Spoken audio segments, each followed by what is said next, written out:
I'll do it instead of Alex. Ha! You? Explaining in English? No way.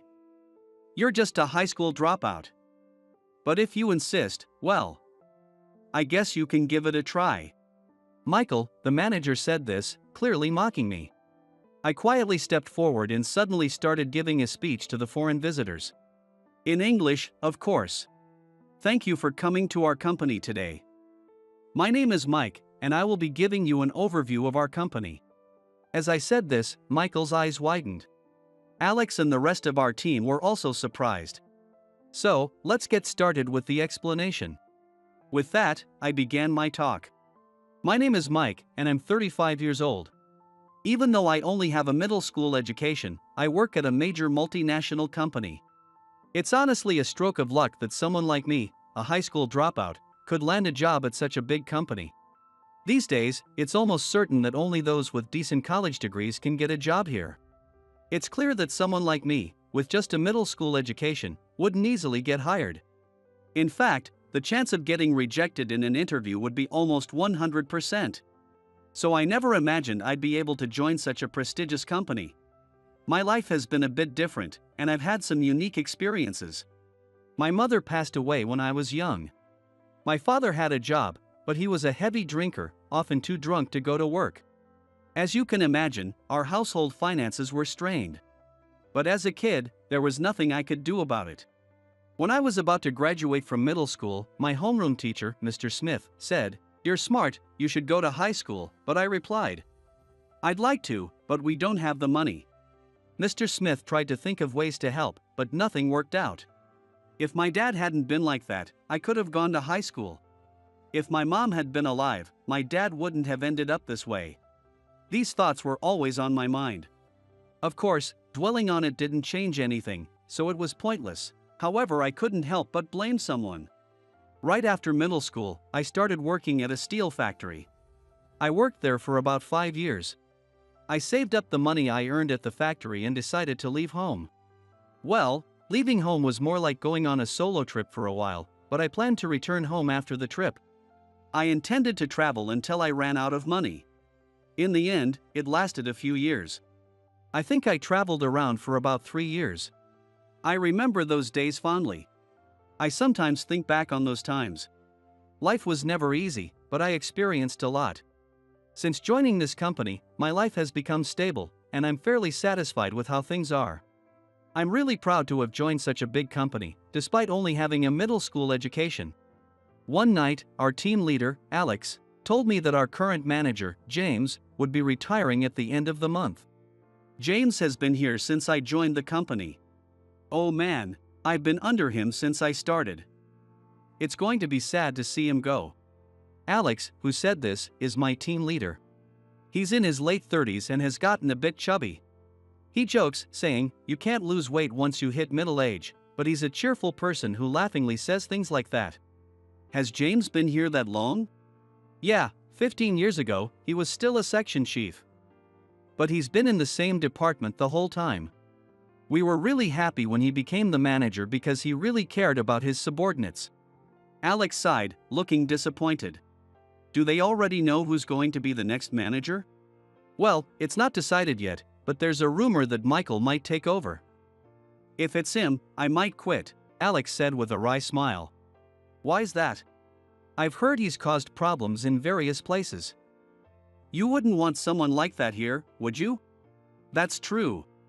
Apparently, he graduated from Cambridge, and he has a thing against people with lower educational backgrounds. So if Michael transfers here, you better watch out too.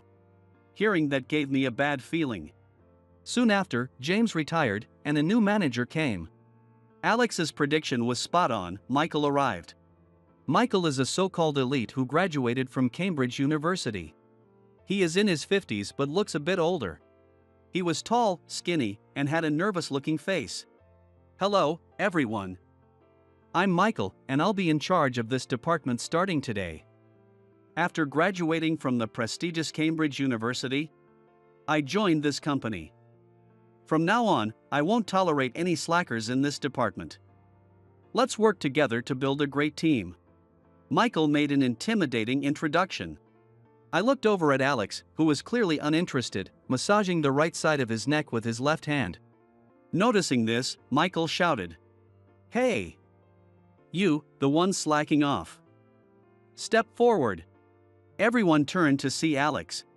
In that moment, I thought, Alex has become the first target. Alex looked surprised but stepped forward as instructed. "Listen up, everyone." While I was speaking, this guy was massaging his shoulder. "Don't become a slacker like him. I despise lazy people. What's your name?" "Alex." "I see. I'll remember you. You can go back now." Alex returned to his seat, looking dejected. From then on, Michael started picking on Alex for various reasons, giving him unreasonable tasks and making sarcastic comments. One day, Alex caught a viral infection and was out of the office for about a week. During that time, Michael seemed bored as he had no target to harass. He came to my desk and said, "So, why do you think Alex is like that? Why do you think he's so lazy?" "Alex may seem that way, but he's a hard worker." "Are you joking? You've seen how he normally is, right?" "No, he may act that way, but Alex is genuinely good at his job. I respect him." Hearing this, Michael's eyes narrowed, and he said, "You respect someone like that? What's your name?" Even though it had been 3 months since his transfer and he didn't know his subordinates' names, I answered curtly, "Mike." "I see." Michael then returned to his office. Eventually, Alex recovered and came back to the department. "Good morning." Alex greeted everyone. "Are you feeling better, Alex? Did you get enough rest? It must have been tough, right?" Everyone in the department greeted him. Then Michael appeared. "Good morning." Everyone was so focused on talking to Alex that no one noticed Michael. Michael got annoyed, and he approached Alex. Then he said, "Oh, Alex. I didn't realize you were still with the company. I thought you might have retired." Hearing this, I couldn't help but blurt out, "You don't talk to someone who's just recovered from an illness like that." Michael turned to me and said, "You always have to talk back, don't you?" "I don't like that. Subordinates should follow their superiors, right? There are things I can follow and things I can't. I can't follow this." "Hey, Mike, it's okay. I'm not bothered, and you shouldn't." Alex tried to stop me, but it was too late. Michael, now furious, said, "Your name is Mike, right? You'll regret this later," and stormed back to his office. From then on, Alex was no longer the target, I was. Michael started picking on my work at every opportunity. Just recently, he complained about something like this. "Mike, come here for a moment." "Yes? The documents you sent to X Corporation were wrong, weren't they?" "No, they were correct." "No, they were wrong." "Why can't you admit your mistakes?" "I attached the documents that you approved, Michael. Are you blaming your mistake on me?" This comment infuriated me, but I thought it was pointless to argue, so I stayed silent. I had double-checked those documents and had Michael approve them before sending them to X Corporation. Seeing me stay silent, Michael said, "I heard you're a high school dropout. How did you manage to sneak into this company?" "What? A big company like ours wouldn't hire a trashy high school dropout like you." "Did you use some connections?" He looked at me with a mocking smile. "This has nothing to do with work, so I'll take my leave," I said and walked out of his office. Returning to my desk, I reviewed the documents Michael had pointed out. To my shock, the documents for X Corporation had been switched with those of another company. There was no way I could have missed such a mistake. It was clear that someone had deliberately swapped the files. And the only person who could do that was Michael. But I had no proof. I was furious but decided to endure it for the time being. That evening, Alex invited me out for a drink. After work, we left the office and went to a small nearby bar. We started with a beer and toasted each other. After ordering various dishes and finishing our meal, Alex started talking. "Mike, are you okay?" "Okay? About what?" "You know, about Michael." "Oh. When I came back to work, you stood up for me." I was worried that Michael might be giving you a hard time because of it. Well, yeah, he has been. Weren't you also scolded by Michael over the X Corporation incident recently? Alex asked, so I explained to him what had happened that day. That's awful. Why didn't you tell me about this sooner? I suspected that the files had been swapped, but I had no proof. What are you talking about? Only a supervisor could access a subordinate's computer to change files. No one else could do that without using an individual's account. That's true, but I didn't want to make a big deal out of it.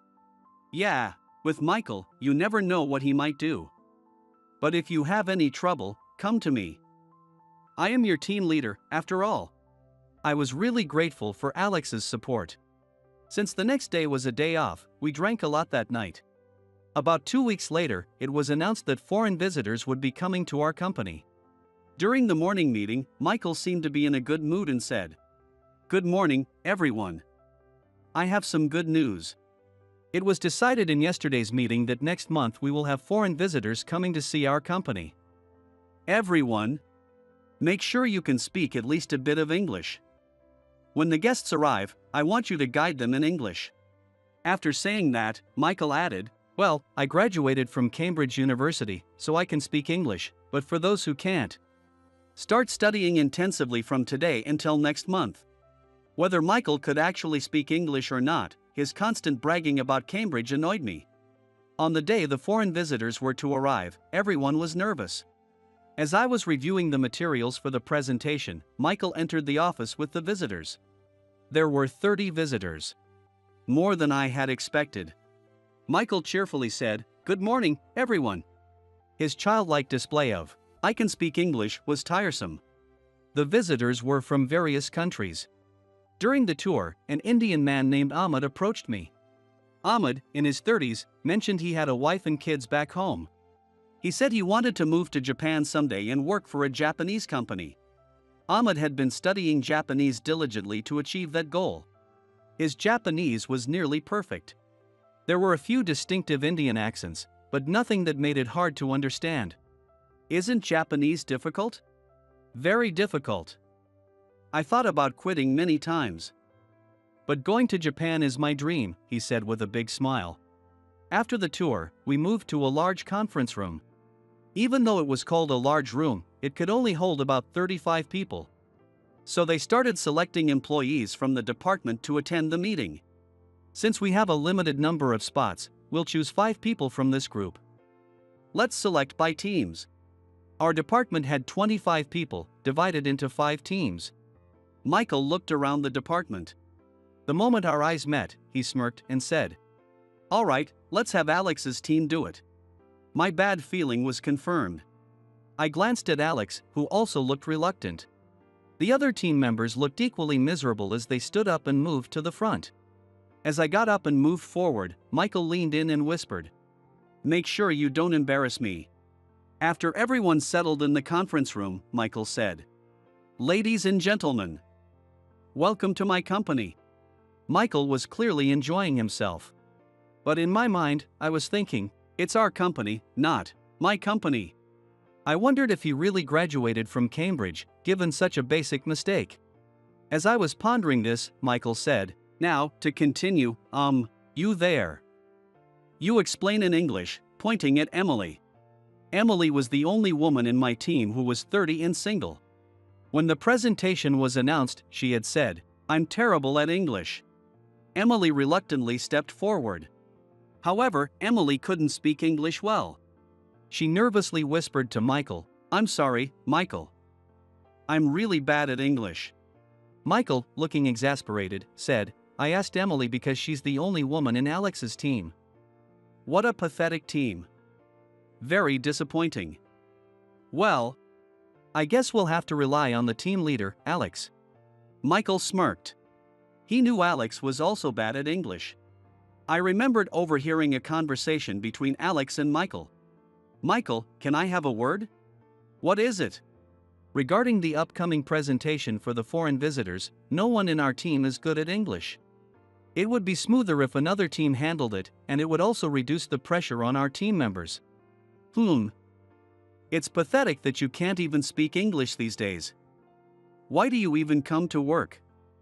Well, all right. I don't want to be embarrassed either. I'll think about it. Thank you. I happened to overhear this while coming back from the restroom. It must have been humiliating for the usually strong Alex to ask Michael for such a favor. But Alex was thinking about the team and swallowed his pride to ask Michael. Michael ignored Alex's request and chose his team anyway. It seemed like harassment to me. Alex looked bewildered when Michael singled him out. I couldn't stand it any longer and stood up from my chair. I'll do it instead of Alex. Michael sneered at me and said, "Ha! You? Explaining in English? No way. You're just a high school dropout. But if you insist, well, I guess you can give it a try." Michael was clearly mocking me. I quietly stepped forward and suddenly started giving a speech to the foreign visitors. In English, of course. Thank you for visiting our company today. My name is Mike, and I will give you an overview of our company. Michael's eyes widened in surprise. Alex and the rest of the team were also shocked. Let's get started with the explanation. With that, I began my presentation. At the end, I asked, "Are there any questions?" One Arab man spoke up in broken English I didn't understand well. I responded in Arabic, "Assalamu alaikum," and then explained in Arabic. The Arab man smiled and said, "MashaAllah. Thank you, brother. Your Arabic is amazing. I've never seen a Japanese person speak it so well." A French visitor then asked, "Can you speak French?" I replied, "Yes, I can," and switched to explaining in French. Next, a Spanish visitor, followed by a German, each asked, and I ended up giving the presentation in 5 different languages. Everyone was staring at me with their mouths open. Finally, Ahmed said, "Mike, that's amazing. Can you speak Hindi too?" I laughed and said, "No, I'm afraid not." Ahmed laughed and said, "I thought so." Then he asked curiously, "By the way, earlier Michael said, 'my company.' Is this his company?" This question snapped Michael out of his daze, and he quickly replied, "No, it's not my company." Ahmed looked shocked and said, "What? You're a liar. You said 'my company' before." He then explained to the other visitors in English. It seems this is not his company. The visitors began murmuring amongst themselves. What does this mean? Why did he lie? So, whose company is it? Michael, flustered, said, "Wah, what is happening?" I turned to Michael and said, "Michael, you said 'my company.' That makes everyone think you're the owner. You should have said 'our company.'" I didn't say that. Another lie. This man is a liar. I understand Japanese. You lied. You're a bad person. I'm not lying. And you were so mean to that woman and man earlier. They can't speak English, but your English is terrible too. You're a bad person. Treating your colleagues badly is not good. I saw everything. Ahmed, understanding Japanese, realized how Michael had been treating Emily and Alex. You're terrible. At that moment, the door to the conference room opened, and Mr. Thompson, the company president, walked in. Seeing Mr. Thompson, Michael immediately bowed and said, "Mr. Thompson." I was curious about how the presentation was going. What is all this commotion? Michael, panicking, lied, the presentation just ended, and we were all having a chat. Ahmed, now furious, said, "You liar. I am angry. The presentation is not over. I was talking, but you didn't answer. What's going on?" Hearing this, Mr. Thompson demanded an explanation from Michael. But Michael just kept making excuses. Mr. Thompson, getting angry, said, "Michael, enough of this nonsense." Well. Frustrated by Michael's evasive answers, Mr. Thompson said, "That's enough. Is there anyone here who can explain this situation?" and looked around. The moment he saw me, he said, "Oh, Mike. How have you been?" "I'm fine, thank you. You look well, too, Mr. Thompson. How is John? Oh, both John and I are doing well. He's still wandering around, doing whatever he likes, Mr. Thompson said with a laugh. Everyone looked puzzled by this exchange. Noticing this, Mr. Thompson introduced me to everyone. Mike here saved my son's life. About 12 or 13 years ago. I had grown tired of my monotonous life in Japan and, more importantly, wanted to get away from my alcoholic father. So, I quit the factory where I had worked for 5 years and used my savings to travel around the world. During my travels, I met John in Egypt. John's family owned a major multinational company. Initially, he worked there, but during a family trip to Thailand, he was exposed to different cultures and decided to travel alone to experience more. I told John I was traveling to escape my daily life. Meeting another Japanese person in Egypt was rare. John and I quickly became friends. We spent many enjoyable days together. The day before we were to leave Egypt for Spain, I got a call from John. He sounded panicked and spoke quickly. Mike, something terrible has happened. What happened? I got into a taxi, but it seems to be taking me somewhere completely different. I said this isn't the way to Cairo, but the driver ignored me. What should I do? John was clearly very scared. John, first, calm down. What can you see around you? I see a road sign. It looks like we're heading towards Helwan. Hearing this, I quickly grabbed a taxi and headed for Helwan. As we talked, I heard someone in the background speaking Arabic, saying, "Show me your belongings." I became anxious and told the taxi driver, "Hurry up." Then I thought about checking John's location via GPS. I opened the GPS app and saw John's location displayed. Using the GPS, I headed towards him. I kept the phone conversation going, stalling the man next to John. Eventually, I reached John's location.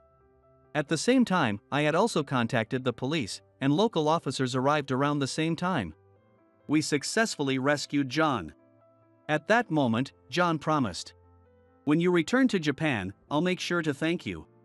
When I finally returned to Japan, I had completely forgotten to contact John. Part of it was because I felt awkward reaching out to someone who felt indebted to me. About a year after I returned, John called me. He laughed and said, "You returned to Japan but didn't contact me. That's mean." This led to John, the son of Mr. Thompson, introducing me to this company. "Mike is an extremely talented individual," Mr. Thompson said proudly, as if praising his own son. Michael then interjected, but, Mike is just a middle school graduate. I graduated from Cambridge University." Mr. Thompson looked exasperated and said, "Michael, I despise prejudice. Deciding someone's worth based on their school or lack thereof is something I cannot tolerate." Ahmed, overhearing this, suddenly joined the conversation and laughed. "Michael, you graduated from Cambridge University? Your English is terrible. How rude you are." Michael retorted. Ahmed calmly responded, "The rude one is you, Michael. You were mean to Mike. He didn't deserve that." Mr. Thompson, hearing Ahmed's words, said, "Ahmed, and all of our esteemed visitors, I apologize for the unpleasant experience. I would appreciate it if you could provide feedback on what happened today to help improve our company. Please email me your thoughts."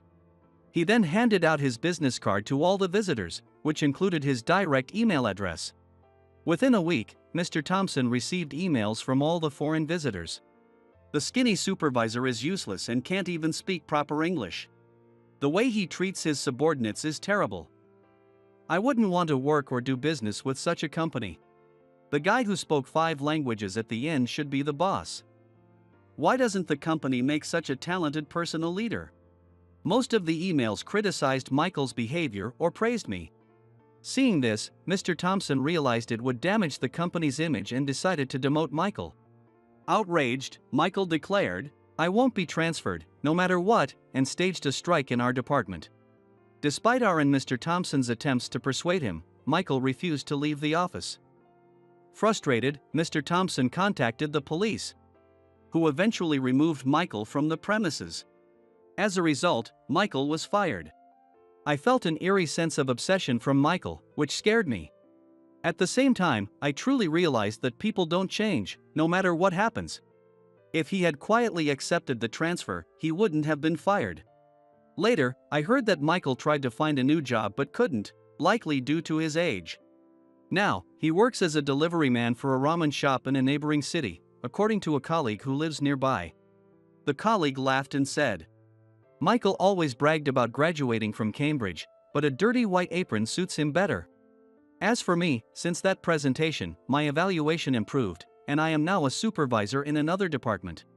I still occasionally go out for drinks with Alex, who remains in our old department and is set to be promoted to manager this spring. I thought, it would be great to have someone like Alex as a boss. Alex told me that since I transferred, Emily seemed to have lost some of her spirit. "She looked so down after you left, so I invited her to join us today," Alex said with a grin. Thanks to Alex's matchmaking, Emily and I started dating. A year has passed since then. Emily and I are still together. This weekend, I plan to propose marriage to her. Alex has been secretly cheering us on. I'm still a junior employee, but I intend to work hard and contribute to the company. And I am determined to marry Emily and make her happy. Meow, meow. My head hurts. Good morning, Fluffy. My head is pounding. I wake up to the sound of my cat Fluffy's meowing. A fluffy ball is rubbing against my face. This is our usual morning routine. I'm so hungover today. My body feels heavy. I check the time and day on my phone by my pillow while petting Fluffy. Sunday. Oh, right, I had a drinking party last night. Still groggy and with a splitting headache, my brain isn't functioning well. Yesterday, we had a celebration because a big project was completed, and our manager, John, organized a drinking party. I feel like I was made to drink a lot. I vaguely recall last night while slowly getting up and scratching my body. Oh, I'm in a t-shirt and shorts. Even drunk, I managed to change. While spacing out with incomplete memories, Fluffy starts meowing more insistently for breakfast. Sorry. Let's get you some food. As I blankly watch Fluffy eating, the only clear thought in my mind is that I drank too much. I smell bad. So I changed, but didn't shower? When was the last time I drank this much? I remember having a few beers and some shots of vodka after the initial toast. I can't remember anything. Well, I should take a shower. Just as I'm heading to the bathroom, my phone rings. It's a call from my colleague, Tim. Are you okay after last night? Tim called to check on me. Actually, I don't remember much after a certain point. I tell him honestly that I have no memory of the later part of the night. I figured. I thought that might be the case. Tim chuckles and starts telling me what happened. John was buying drinks, saying it was all on him, and insisting that no glass should be empty. In the midst of this, a senior colleague, a former athlete, got drunk first and started a game where the loser had to drink vodka. Several people lost, and I was one of them. Even though it was a small glass, the vodka had a high alcohol content. I apparently knocked a shot down, pretending to be fine. When Tim, who was sitting next to me, asked if I was okay, I repeatedly and cheerfully said, I'm fine. When you say that, it usually means you're not fine at all. I swapped your mixed drinks for water, but somehow, you always got caught during those times and kept drinking anyway. Tim, sounding astounded, was still concerned about me despite my attempts to seem okay. So you don't remember going home with Emily? No way. I went home with Emily? I can't help but exclaim in surprise. My memory is completely blank from the time I took that vodka shot until I woke up this morning. How drunk was I? According to Tim, I volunteered to walk Emily home, saying, "You're pretty, and it's not safe for you to walk alone." Besides, we both take the same route to go home. Even though I have no memory, what was I thinking? You should contact Emily and make sure you didn't cause any trouble. I am grateful for Tim's concern. I can't believe I went home with my supervisor, Emily. Worried about what I might have done, I decide to contact her. I try to draft a text but keep deleting and rewriting, unsure of what to say. Thank you for last night. Did you get home safely? I ended up sending a general message, but considering I have no memory, asking if she got home safely felt hypocritical. Worried that I might have done something wrong, I nervously waited for Emily's reply. Thanks for checking. I took a taxi home safely. Reading her response, I felt relieved. Since she mentioned taking a taxi, she must have gotten home alone. Just as I was thinking that, another message from Emily came through. Thanks for last night. I got so obsessed, and it got late. Thanks for inviting me into your apartment. You were really sweet. What? She was in my apartment? It got late. Obsessed. Sweet? I read Emily's email over and over again, unable to comprehend it.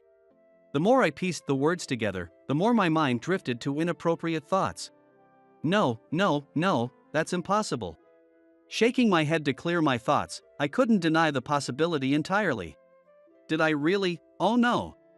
I started to panic, unable to dismiss the idea. Emily is 10 years older than me.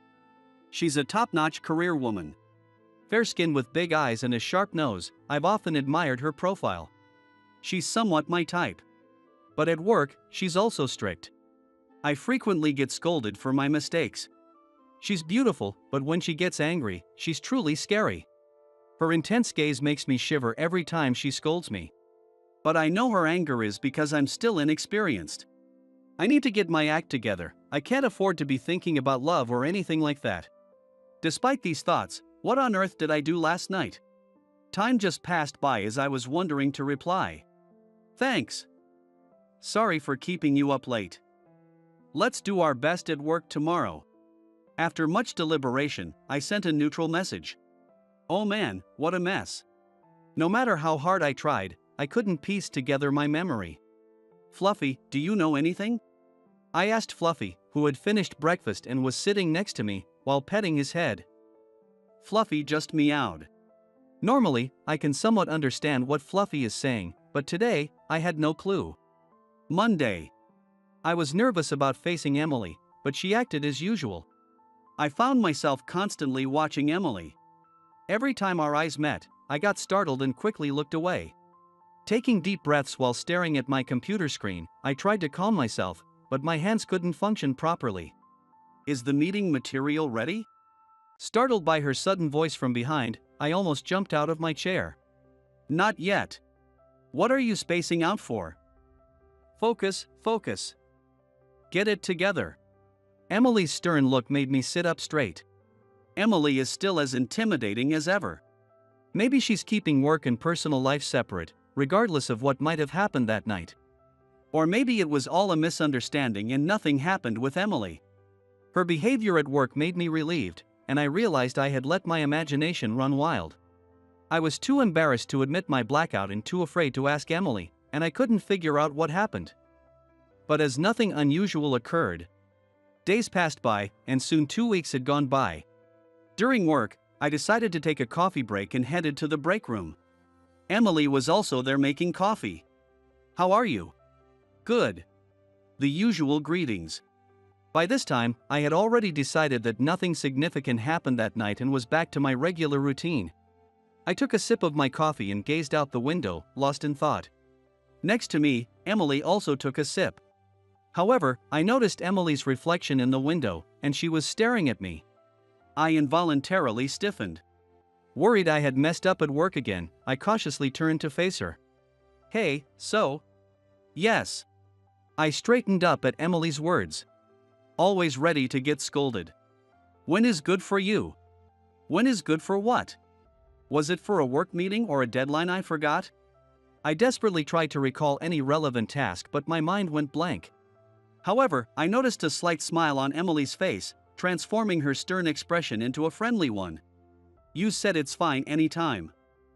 And you will let me know when you're free in the evening. How about tonight? I had no idea what she was talking about. Despite her hint, I couldn't connect it to anything in my memory. Yes, sure. Buying time, those were the words that came out. Then, I suddenly remembered that text. Did something actually happen between me and Emily? As soon as the thought crossed my mind, I felt a surge of electricity from head to toe, my pores all opening at once. Looks like I can leave on time today, so is tonight okay? Emily's words threw my mind into a panic. Yeah, that's fine. Trying to stay calm, my heart felt like it would jump out of my chest. Great, let's grab some dinner and go home. Sure. See you later then. Emily walked away with the biggest smile I'd ever seen on her. What does this mean? Wait, are we at a point where she comes over to my place? What did I do? Work was the last thing on my mind. Ouch. I must have tried to calm myself with coffee. I took a big gulp despite it still being hot, burning my mouth and spilling it on the floor. I couldn't focus on work after that, but somehow, by shaking my head repeatedly, I managed to finish by the end of the day. All right, let's go. Emily seemed unusually cheerful. My throat went dry, unable to believe what was happening. You're coming to my place, right? Maybe we were heading to a bar. I asked Emily to confirm, wondering if I was mistaken again. Of course. We can't meet anywhere else but your place. Her usual stern expression was gone.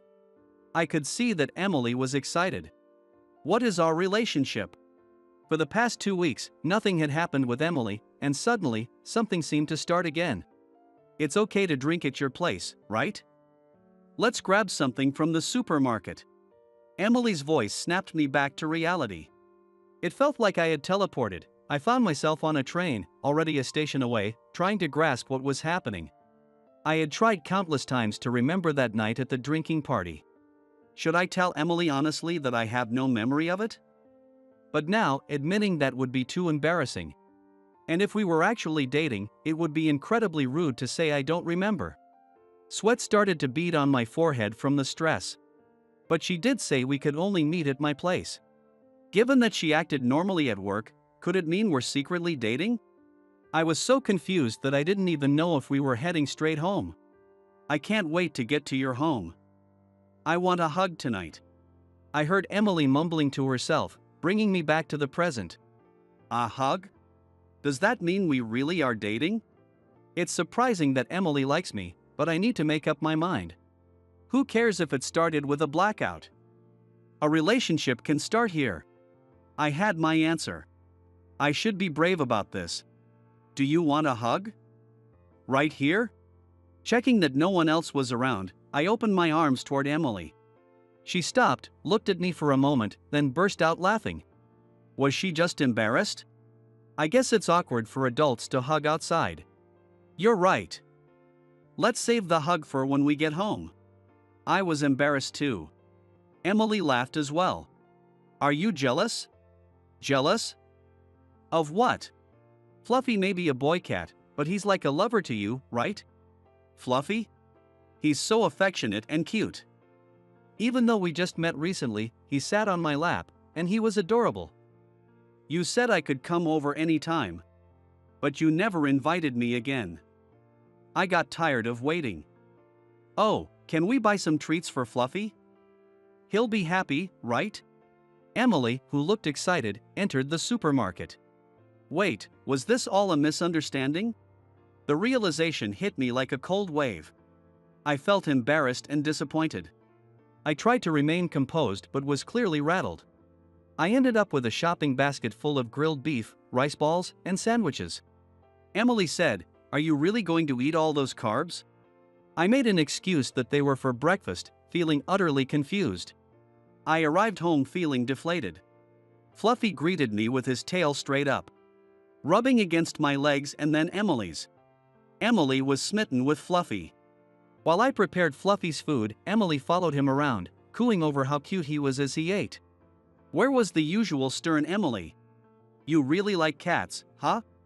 I told you before, I've had cats since I was a kid. Oh, did you? I almost let something slip. But this could be an opportunity. To find out more about last time, I asked her about the cats she had and how many there were. For a cat lover, talking about their pets is always enjoyable. The strategy worked, and Emily happily talked, saying, as I mentioned before. It turns out that Emily's family currently has 2 cats. Her family loves cats and has always had lots of cats since she was a child.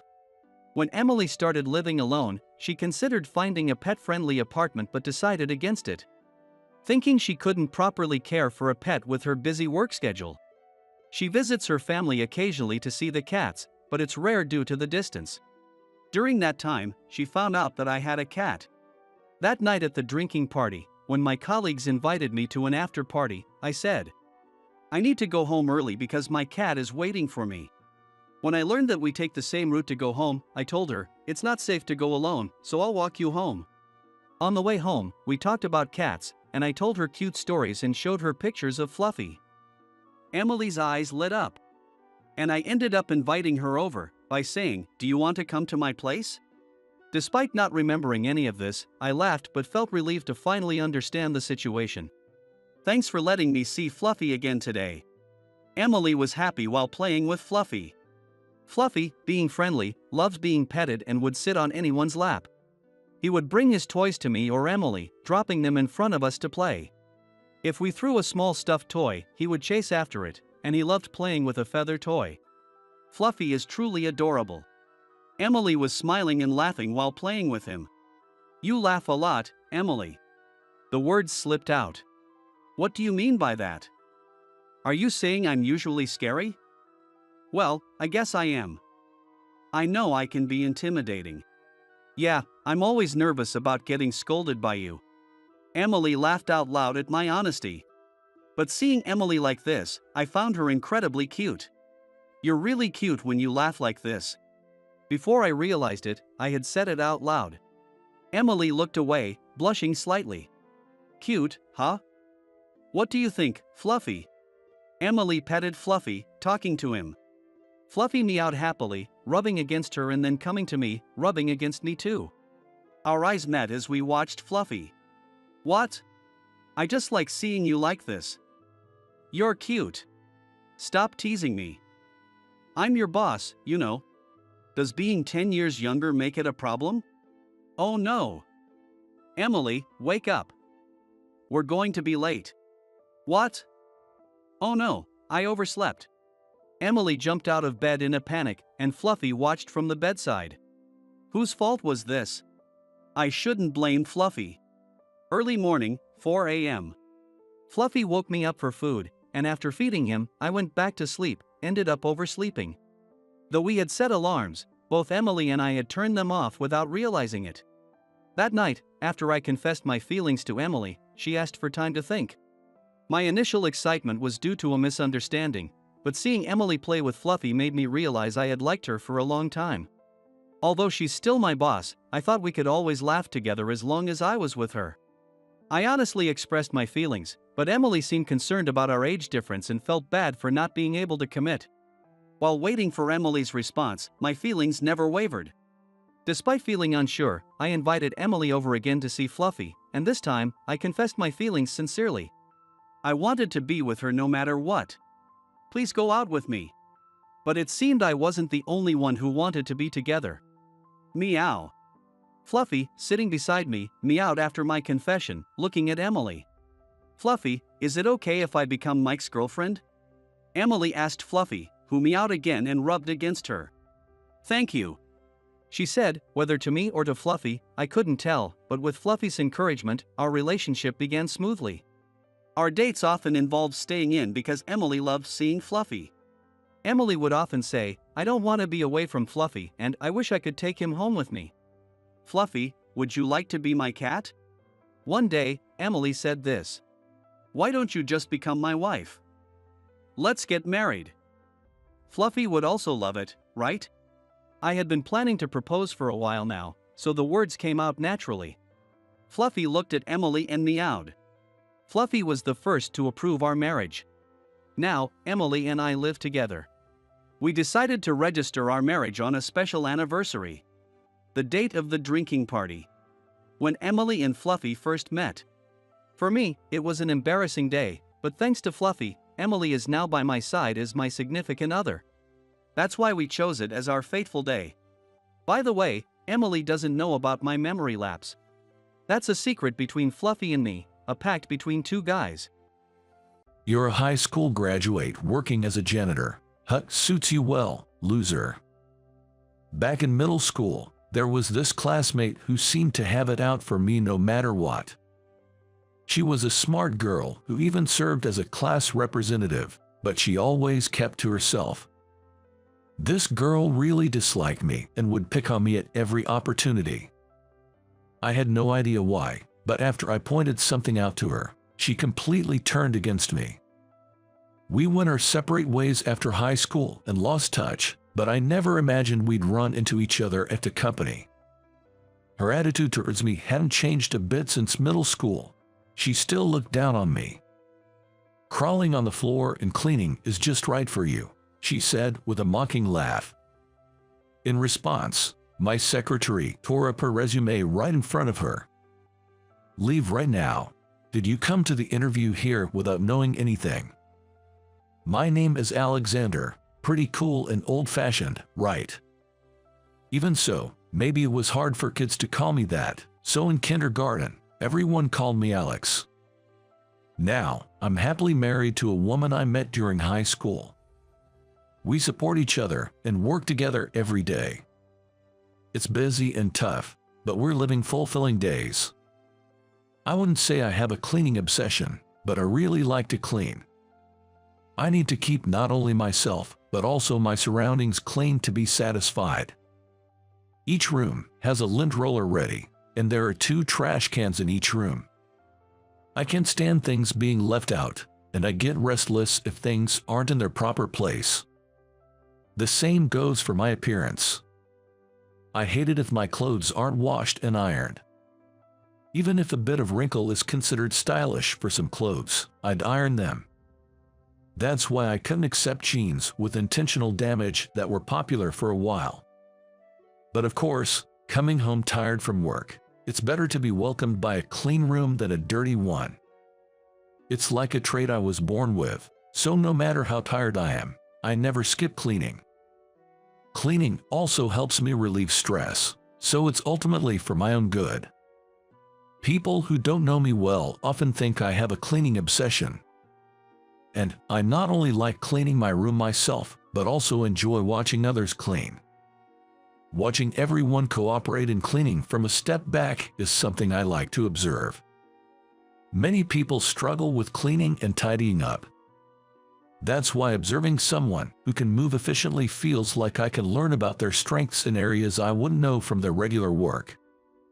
I like discovering these unseen aspects through cleaning.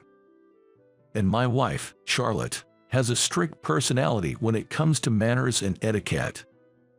As a matter of course, I've always said I'm off and I'm home, even when I was living alone. But the most stringent aspect was the attitude towards others. No matter the circumstances, I would never forgive someone who belittled others or hurled insults in front of a third party. If someone dared to do such a thing in front of Charlotte, they'd get a lecture. I've been present in such situations a few times, but it was in those moments that I found Charlotte quite intimidating and firmly told myself, I must watch my behavior and choice of words around Charlotte. Speaking of grooming, it brings back a memory. This was back when I was in middle school.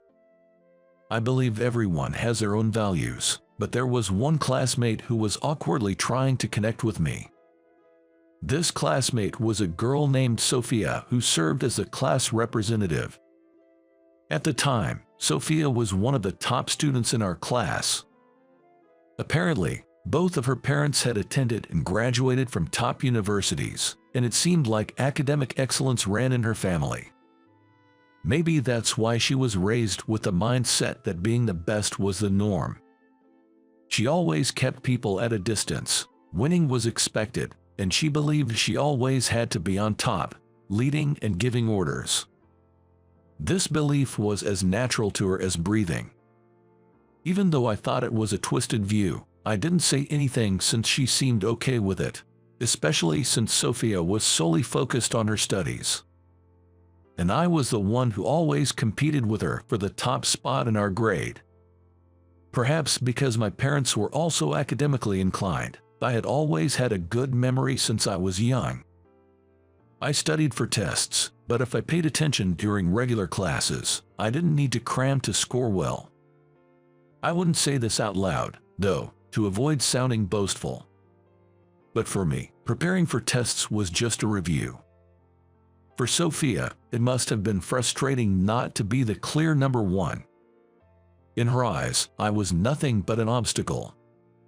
I had no intention of competing with Sophia, but by our third year in middle school, she started to make snide remarks every time she outperformed me. "Oh, Alexander, did you have an off day this time? I was feeling a bit under the weather on the test day and thought I wouldn't make it to the top. Was it difficult for you?" She implied that she was clearly at the top of the class and laughed, saying, "Oh, you didn't understand such an easy question. Are you sure you are reviewing properly, Alexander?" While Sophia's grades were indeed excellent, her social skills and grooming left much to be desired. The girls around us were starting to take an interest in fashion and made efforts to look cute within the school rules. But Sophia's interests were solely academic, with no concern for fashion. She had the classic nerdy look, with braided pigtails and thick glasses. But nobody dared to point this out to her. Although Sophia was a top student, her condescending attitude meant she had no friends. She didn't seem to care, though, and spent her breaks reading alone at her desk. Among the girls starting to embrace fashion, she stood out for not fitting in. Among the boys, she was referred to behind her back as the nerdy girl.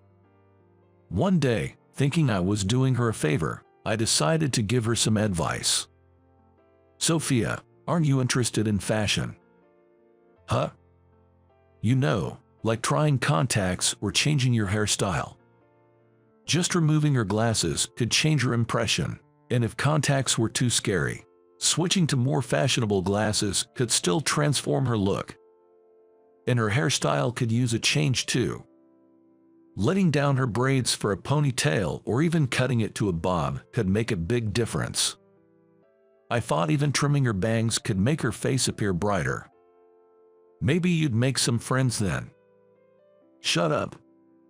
Sophia suddenly became furious at my suggestion.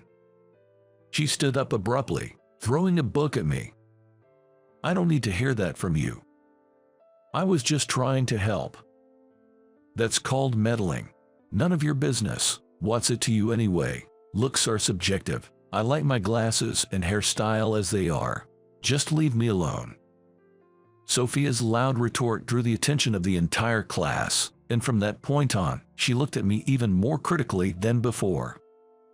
Even though Sophia glared at me until graduation, I endured it, thinking that our association would end with middle school anyway. Naturally, Sophia's path was to attend a prestigious school. She might have been influenced by the expectations of those around her and her parents. On the other hand, I chose a regular public high school. When Sophia found out, she came up to my desk, puffing her chest out in triumph. "Alexander, I hear you're going to a public high school." "Yeah, so what? It's a shame. I thought I could compete with you here as well. I'm going to the top school in the county, so we might not see each other again." I truly hope so from the bottom of my heart. Continuing to face such an attitude in high school would probably drive me to the brink of stress. I've always been someone with little desire for competition. I don't cling to material things, and I can easily give up something if it means competing with someone else for it. Besides, attending a prestigious school would likely require a lot of money. My family is just an average middle-class household. Both my parents are intelligent, but they've never been interested in climbing the corporate ladder, believing that a balanced life without excess is best. So, we've always lived modestly. That's why I chose a school that was convenient and affordable. There's no shame in it since the school's academic level was average. It was also at this high school that I met Charlotte, who would become my wife. Therefore, I can confidently say that my choice was the right one. My meeting with Charlotte started with me falling for her at first sight. She was straightforward, disliked dishonesty, and had a no-nonsense personality, which seemed to put off some students. But more than that, she was surrounded by many female friends. Charlotte was serious but also knew how to blend in with those around her.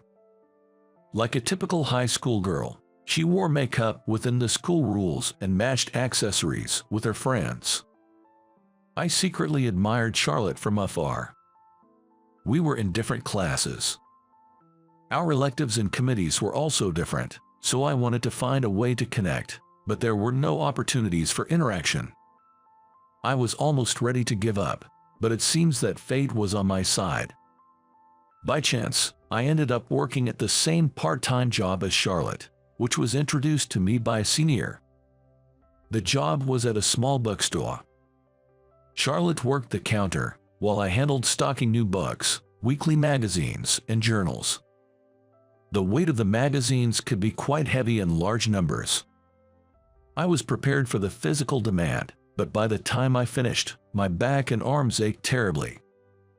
During a break, I found myself massaging my back in the storeroom.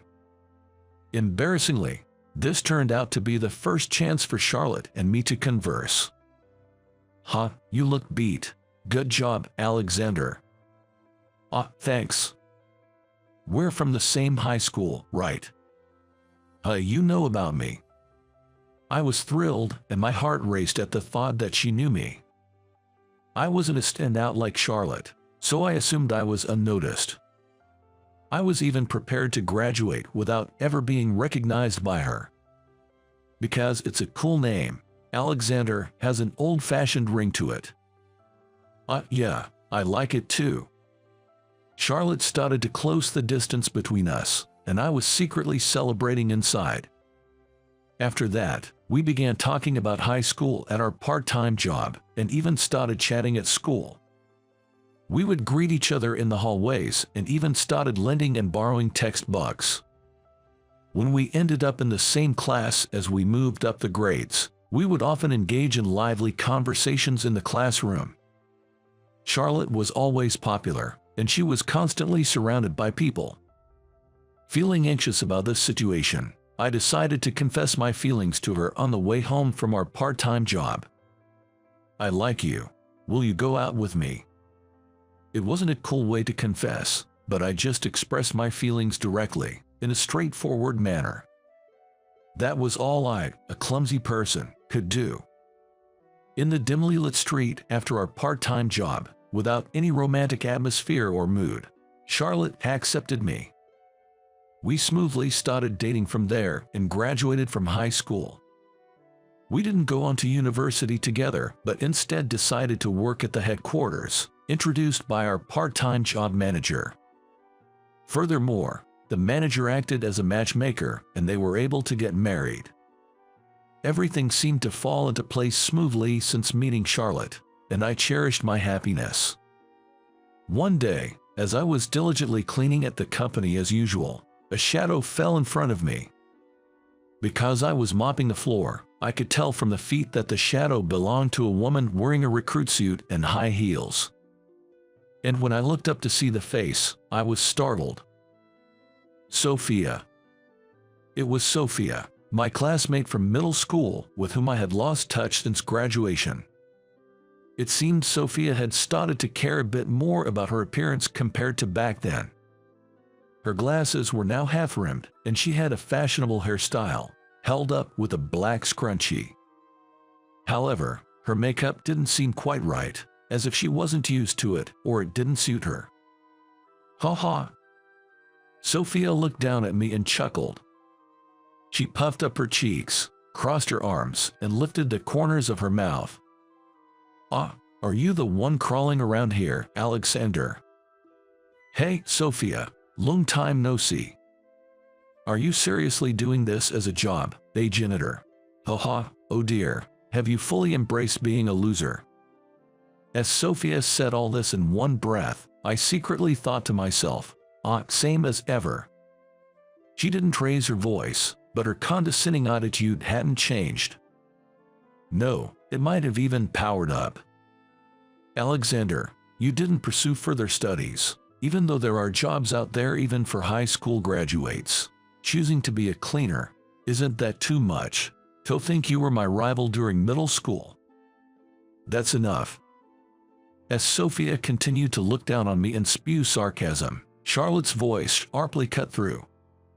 Charlotte's gaze was stern. Even as her husband, I felt a chill run through me at her expression. What now?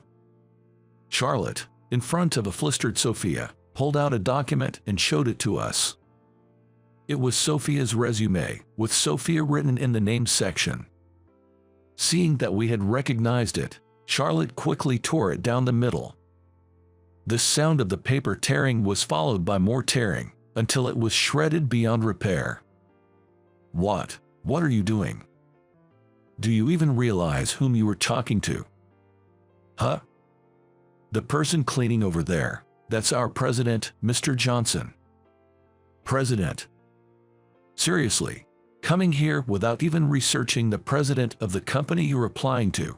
We don't need to interview someone like you. Please leave.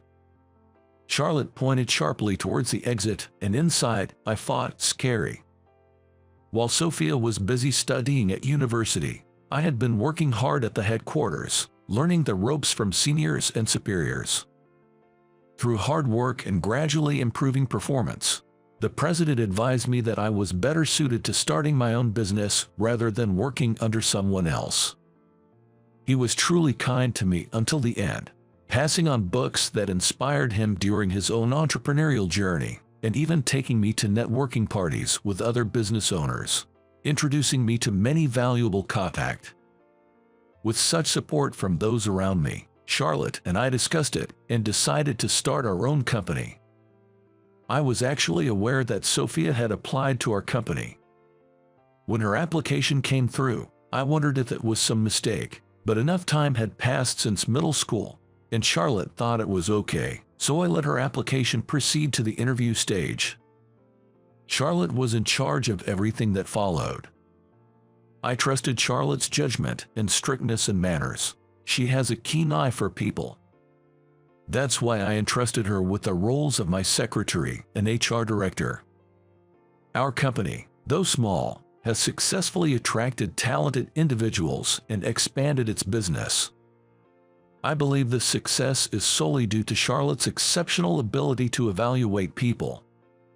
As the HR director, Charlotte took action against Sophia.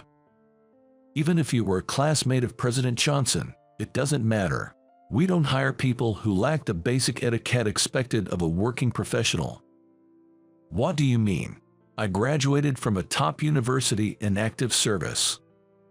So what? Weren't you the one who always had it in for him during middle school, always acting snide towards him?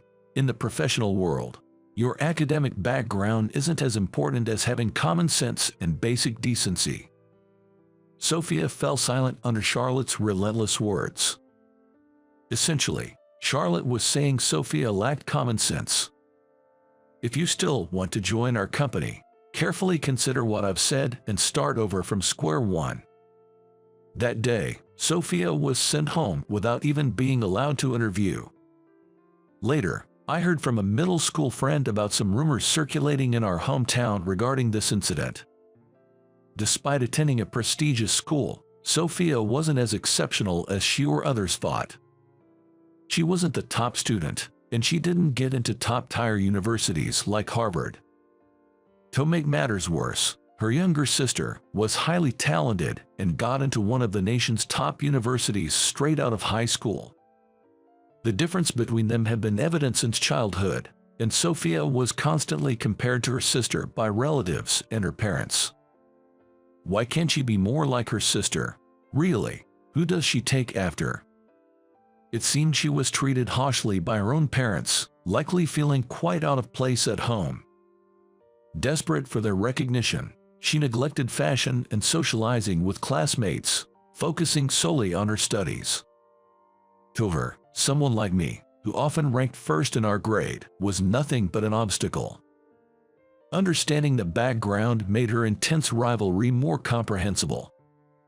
Then, my friend started saying something strange. Weren't you the only one who paid attention to Sophia? Maybe she had a crush on you. What? She treated me like trash. You know, like how kids are mean to those they actually like. That's what was suggested, but the only time I initiated contact with Sophia was when I commented on her grooming.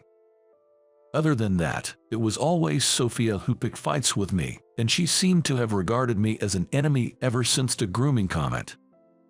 If what my friend said was true, then Sophia might be even more awkward than I am. Perhaps she had her own way of reaching out, but at the time, I was not comfortable around Sophia and had no interest in romance, so I wouldn't have noticed anyway. Sophia's awkwardness hasn't changed, has it? But I did leave her many hints. When I said, "Come back after you've thought it over," I didn't say, "Don't ever come back. She can figure it out if she thinks about it, right?" If she was listening properly in that state, that is. Even though I heard about it from you, I didn't expect it to be that bad. She seemed like someone not used to dealing with people. Faced with Charlotte's sharp assessment, I could only offer a wry smile without a response. Sophia might have been harshly judged by her family, but she was undoubtedly intelligent. With her intellect and capabilities, I hope this experience frees her from her past constraints and helps her rediscover her true potential. Once she calms down, she'll notice the hints Charlotte gave her, and I hope she'll come back for another interview. I sincerely hope that everything moves in a positive direction. Did you finally come to submit your resignation because you couldn't take it anymore? That was said by my ex-wife, Sophia. My name is Michael Taylor, a 30-year-old divorcee. I divorced Sophia when I was 24. I met Sophia by chance. She happened to be a classmate from middle school. She approached me when I was just starting at my current company. "Are you Michael?" "Yes, I'm Michael, but..." "Don't you remember? I'm Sophia. We were in the same class in middle school, right?" "What, Sophia? I didn't recognize you. You've become such a beautiful woman." And so, we ended up going out to eat that day. I joined a company as a salesperson, and she was a beautiful receptionist. She graduated from a prestigious university, and at that time, I just told her I graduated from an ordinary one. The truth is, I can't trust women. This goes back to when I was in elementary school. My father worked for a securities company and was very busy. My mother also worked full-time, but one day, she suddenly stopped coming home. "Hey, Dad, where did Mom go?" "Michael, Mom isn't coming back." "What?" My father was filling in a divorce letter. I was almost finishing elementary school, and I never heard from my mom again. At that time, my grandmother, who was at our house, said that my mother left because she fell in love with another man. My heart became void. My father liked Italian and often read books in Italian. Back then, I also borrowed my father's books and translated them with a dictionary. I didn't feel like doing anything else. "You like Italian, right? Or how about staying at your uncle's place? Your cousin Alex also likes Italian, and I'm going to be busy with work again," my father said quietly. After my mother left, I felt as though I had locked away all the happy memories of going out with my family on weekends, along with the joy I felt with my family and friends. In some corner of my heart, I was filled with sadness. I was an only child but used to be outgoing. I didn't hate studying and enjoyed playing games with friends, going back and forth to each other's houses. However, I lost the desire to invite friends over, and I just ate the deli food my father bought every day, locked myself in my room, and did my homework alone. Classmates asked me various questions as I had become silent, but I couldn't answer any of them. One day, an unknown lady came to our house and started living with us. I wonder if Dad is going to marry this lady. It was then that I told my father, "Dad, I'm going to live with my uncle," and moved. My uncle and aunt welcomed me warmly. Especially Alex, 2 years older than me, was glad to have me. but Alex was busy with tutoring and Italian classes. Having transferred schools, I didn't make friends easily, so I contacted my father and asked if I could also attend tutoring and Italian classes with Alex. Although my days became filled with studying, I liked studying, so it wasn't a hardship. Alex often helped me with my studies, which I appreciated. Eventually, Alex and I even started speaking in Italian. My uncle and aunt worked for foreign companies and had lived in Italy, so their Italian was fluent, and gradually, our family conversations shifted to Italian. Life with them was more enjoyable than living with my father. One of my uncle's college friends lived in England, and Alex went to study there after graduating from middle school. When I was in the second year of middle school, Alex said, "Michael, it's fun here. You should come to high school here too." And I decided to go to England for high school. And, just like Alex, I managed to get into Oxford University. After graduating in 3 years, Alex had found a job in England, and I also got a call from Alex and worked in sales in England for a year. After that, I returned home and joined my current company. I still hadn't heard from my mother. Despite my distrust of women due to my mother, I fell in love at first sight with Sophia when I met her again after 10 years. However, I kept quiet about my educational background and upbringing. Sophia had many friends within the company, and I didn't want my educational background to be talked about. Being thought of as smart by the employees seemed bothersome to me. Of course, the HR department and President Thompson knew. Sophia and I often went out for meals or to the movies. We found that we shared a taste in movies, and she started visiting my apartment. I was living in alone at the time, and our relationship deepened quickly. We got married swiftly within a year. Sophia still wanted to work, so she continued as a receptionist within the company, while I was busy with sales. In the sales department, there was an incredibly handsome and refreshing senior, Tom Jackson. He was 5 years older than me and had excellent sales performance. He was already a manager at a young age.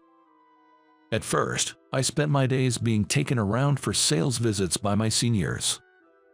I had learned sales pitches in England, but now I was learning American sales techniques from my seniors. There were many late nights due to entertaining clients.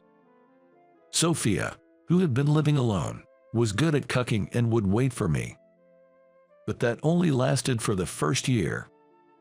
Struggling to improve my sales performance, Tom would say to me, "Hey, Michael, make more calls, secure more appointments, and get moving." "Yes, Tom, my apologies."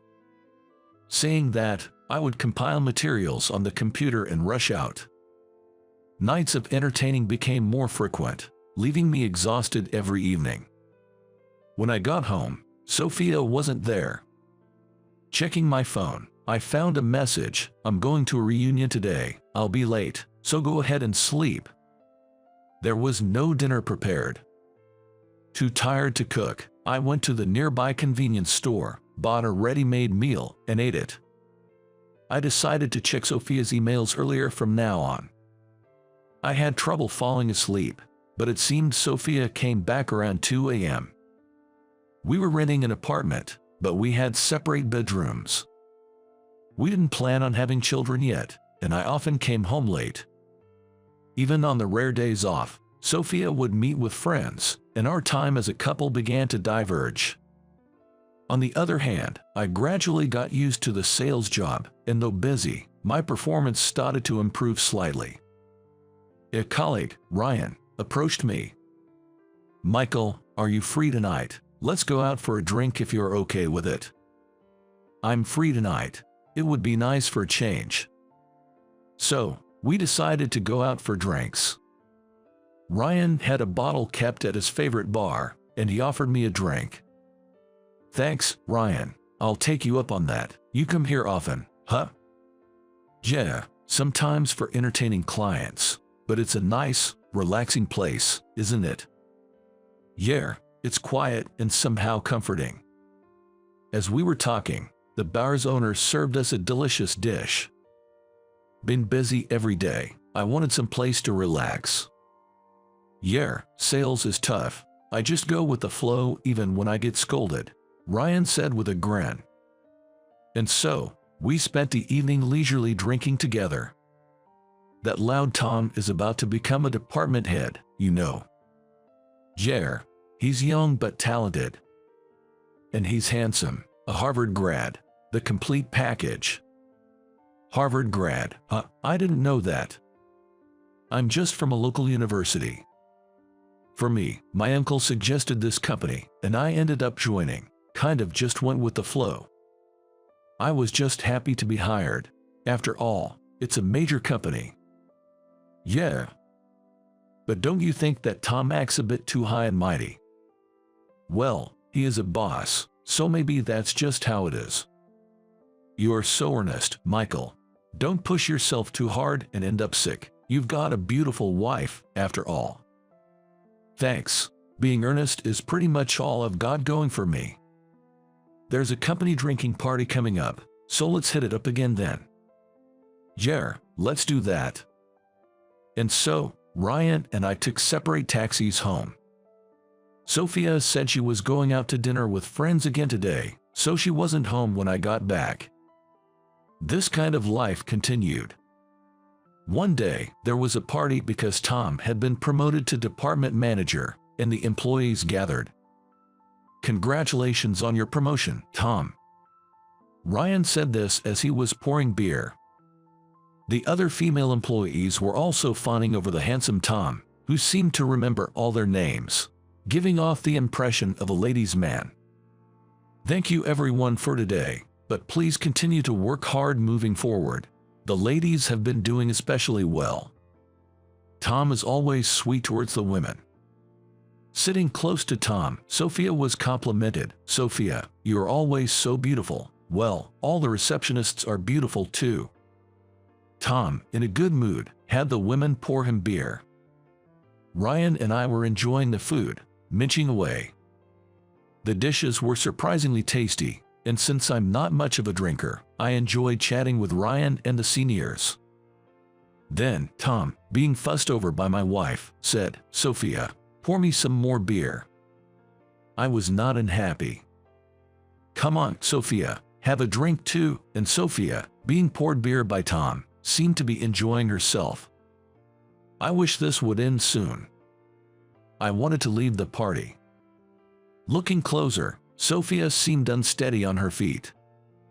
She's drunk too much. I thought to myself. Is your wife okay? She's had quite a bit to drink, Ryan whispered to me.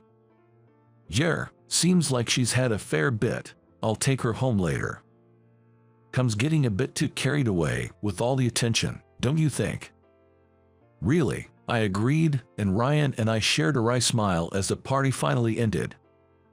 Then I guided the staggering Sophia to a taxi and headed home. Sophia was half asleep at the entrance. Sophia, you've drunk too much. I might have overdone it a bit. The next day was a day off, so I carried Sophia to bed as she was. I also took a shower and rested. The next morning, waking up a bit late, I heard the shower running. Sophia's in the shower. I washed my face and was toasting some bread in the kitchen. Did you sleep well? I've made some toast. Have some. I feel kind of hungover. Not much of an appetite. Saying that, Sophia went to the sofa and started fiddling with her phone, so I ate 2 slices of toast. And as I was relaxing and watching TV, Sophia suddenly started getting ready to go out. Huh? Are you going out again today? Yeah, I totally forgot. I'm meeting a high school friend today. I see. I was thinking maybe we could go shopping together for once. I'll do the shopping. Let's go together next week. Saying that, Sophia went out in daylight. For the first 6 months of our marriage, we lived happily, but this is what our weekend always looked like. In the evening, I received an email on my phone from Sophia. I'm going to the bar with my best friend today, so I'll be home late again. I just replied with a got it after reading that. I opened the fridge, picked something random for dinner, and ate alone. While cleaning the messy kitchen, I started noticing other things. So I vacuumed and did the laundry as well. Sophia had completely stopped doing any housework. I figured she would probably go out again tomorrow. Beautiful Sophia loves fashion, spends her weekend bustling around visiting hair salons, going to the gym with friends, and more. And as expected, she went to the hair salon the next day. Feeling extremely bored, I texted Ryan. Turns out he was free too, so we decided to have lunch together. It's rare to see you on a weekend. Where's your wife? She went to the hair salon today. Well, she is a receptionist, after all. That's unavoidable. Yeah, besides, with all the beauty treatments and aesthetics, women seem to have it tough. But these days, men also go for aesthetics, right? I'm not really into it though. Yeah, I'm not much interested either. Being in sales, appearance is important, but still. Right. But Tom seems like the type who would go for aesthetics, don't you think? His skin is all smooth, it's kind of funny. It does seem like something he would do. Ryan and I laughed about it. It felt odd to enjoy lunch like this as grown men, but it had been a while since I last laughed. Then, life returned to its usual pace, busy with sales work. One night, on my way back from a client dinner, I saw Sophia getting into Tom's luxury car. With a bad feeling, I waited for Sophia to return home to talk about it, but she came back drunk and it was impossible to have a serious conversation. I then considered hiring a private investigator. One day, I received a message from Ryan. "Do you have time for a drink?" he asked, and we met at his regular spot. As usual, Ryan had a bottle kept there, and I accepted his offer.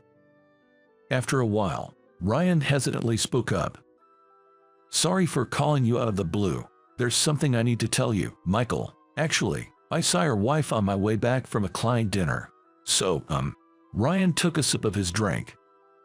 And well, I was concerned, so I took a photo with my phone. This is Sophia, right?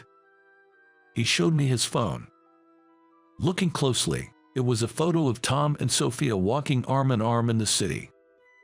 I took a big gulp of my drink. Yeah, that's definitely Tom and my wife. I once saw Sophia getting into Tom's luxury car after a client dinner. Is that so? We fell silent for a while. I didn't want to know any more about Sophia. I immediately took out my phone and canceled the investigation. The investigators firm emailed me to terminate the ongoing investigation, noting that there was nothing to report on Tom and Sophia's activities over the past 3 days. I quietly said to Ryan, "I'm going to get a divorce." What? Sophia always said she was meeting friends at night, and she always came home late. It feels like we were over as a couple a long time ago. It's not your fault or anything, Ryan. I see. But I've been troubled for a long time, and thanks to you, Ryan, I was able to make a decision. Could you forward me that photo? Are you sure? I'll send it then. Ryan sent me the photo. One day, when I came home early, Sophia was also home unusually early. Sophia, we need to talk about something important. What is it? What's going on between you and Tom? What do you mean? He's just my boss. Really? Is this how a boss and his subordinate behave? I said, showing her 2 photos on my phone. Oh, you caught on. I started being interested in Tom a while ago. After all, he's a Harvard grad and such a looker, right? Plus, he's a manager and makes way more money than you. Sophia defiantly justified herself. I fell silent for a while. We're done, aren't we? I can't believe Sophia turned out to be this kind of woman. It's my fault for falling for her at first sight. That's what I thought to myself. And then, I uttered just one sentence. Please, let's get a divorce. That's what I said. Sophia looked stunned but then said, "Okay," and pulled out the divorce papers, which were already prepared for me to sign. I was surprised by that, but the document was already signed on her part, leaving only my signature needed. It seemed she had wanted to divorce me all along. I signed immediately and took the papers to the county courthouse. Looking at the paper, I was reminded of my father from a distant memory. I felt like I had lost my heart then, just as I had when I was a child. The next day, I took a day off and spent it alone.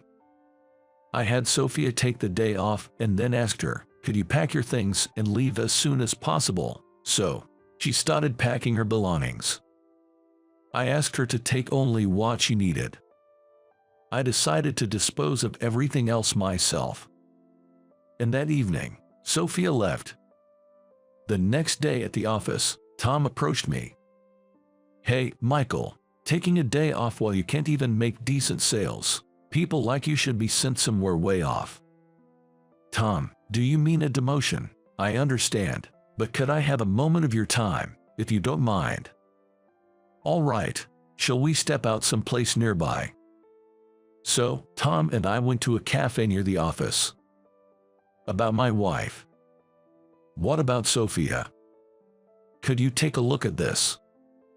Saying that, I showed Tom the photo of him and Sophia walking arm in arm, looking cozy together.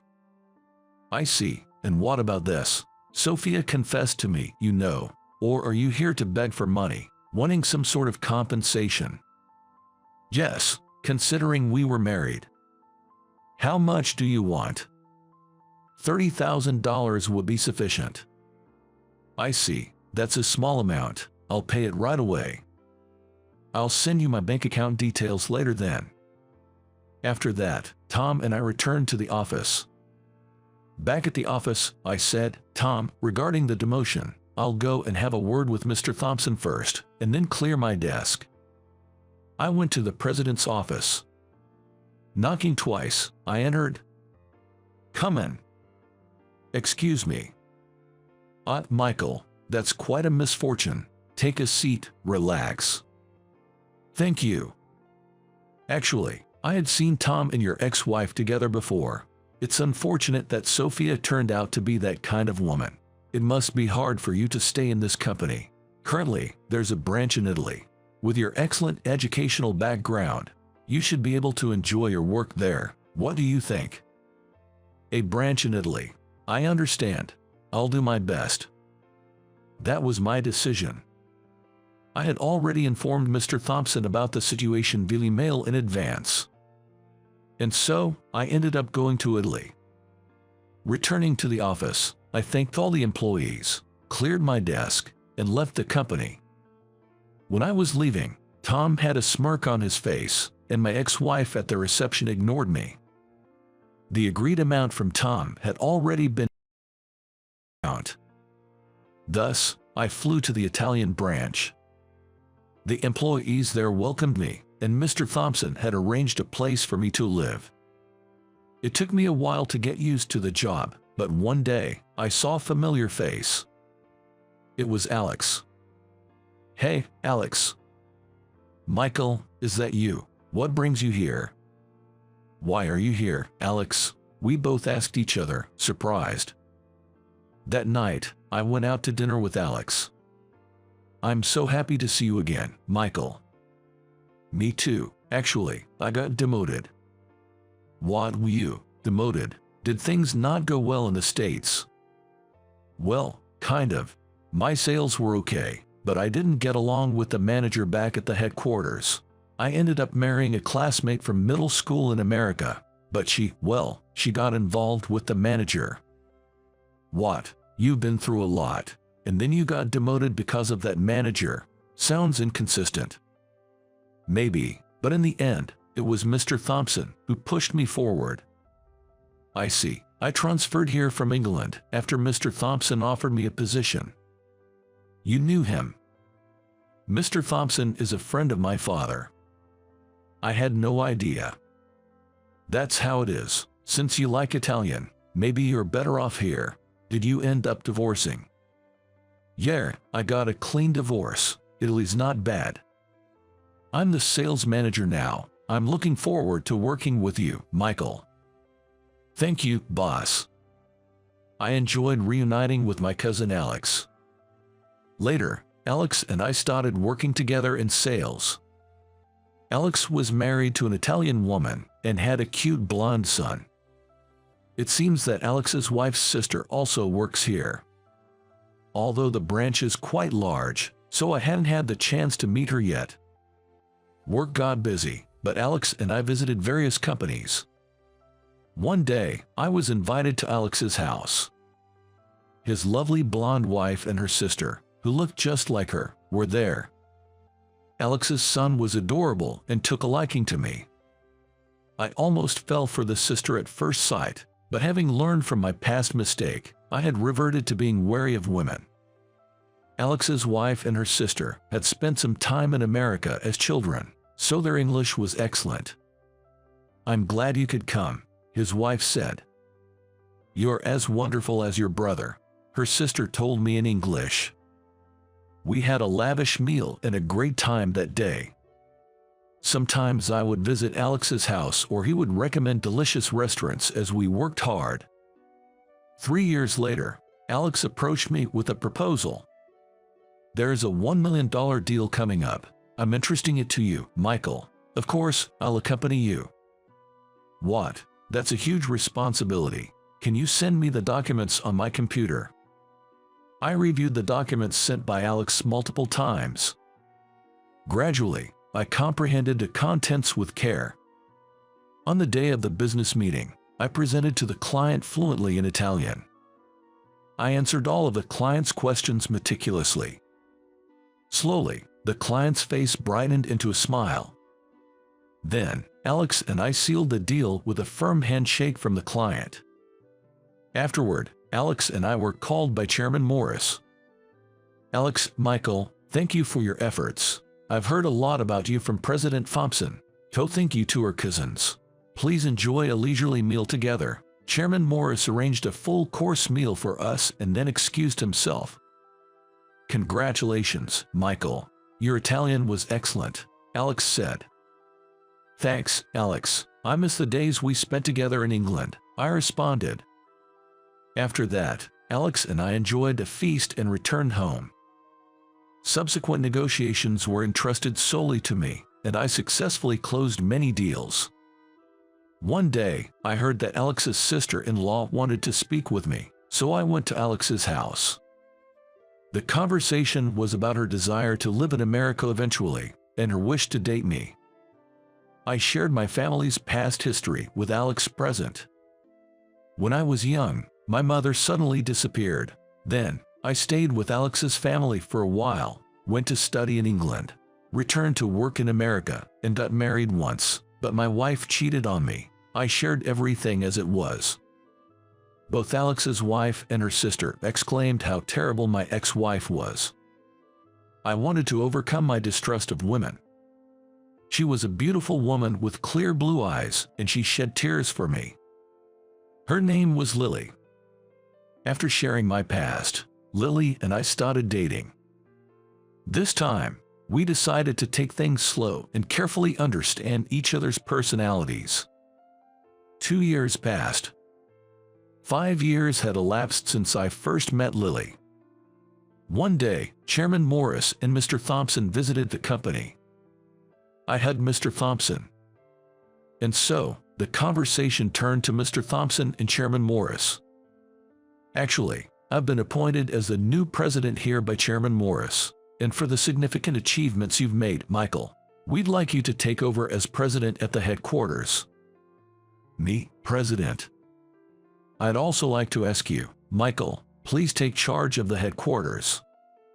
"Yes, thank you very much." Although surprised, this meant I would be returning to America. But before that, there was something I absolutely had to do. I told Lily about returning to America, and also that I wanted her to be my secretary. "Lily, would you come back to America with me? And I'd like you to live with me as my business partner." "Business, or as your wife?" My face turned red, and I corrected myself. Yes, if you're willing, please become my wife, I said, extending my right hand. Lily took my hand firmly in both of hers and said thank you in English. Before returning to America, under the watchful eyes of Alex and his wife, Lily and I had a church wedding in Italy. Then, Lily and I went back to America together. We get married right away, and I went to the headquarters for the first time in a while with Lily. That's when I encountered Sophia, who I didn't want to see. Michael couldn't stand being demoted and came to submit your resignation, she said, ever so sarcastically. Right then, the beautiful, blonde Lily took my hand and said, Mr. President, Chairman Morris is waiting for you. Sophia was shocked. President. Michael is the president. Then Lily said to Sophia in fluent English, Oh, haven't you heard? My husband has been excellent since his high school days in England and is an Oxford graduate. What, Oxford? Husband? Sophia and Tom, who was with her, were both astonished. Sophia's name tag read Sophia Bennett. Tom Bennett was pale. President. Oxford graduate. That blonde beauty is his wife. I couldn't help but laugh, realizing those two got married. Then Ryan came running. Michael, welcome back. Looking forward to working with you as the new president. I've always thought you might be a bit of a genius looking at your reports. Ryan welcomed me with a smile. Then, I greeted everyone at the headquarters and started my new role. Later, Lily gave birth to a beautiful blonde girl. Now, Lily, our adorable daughter, and I live happily together while safeguarding the company.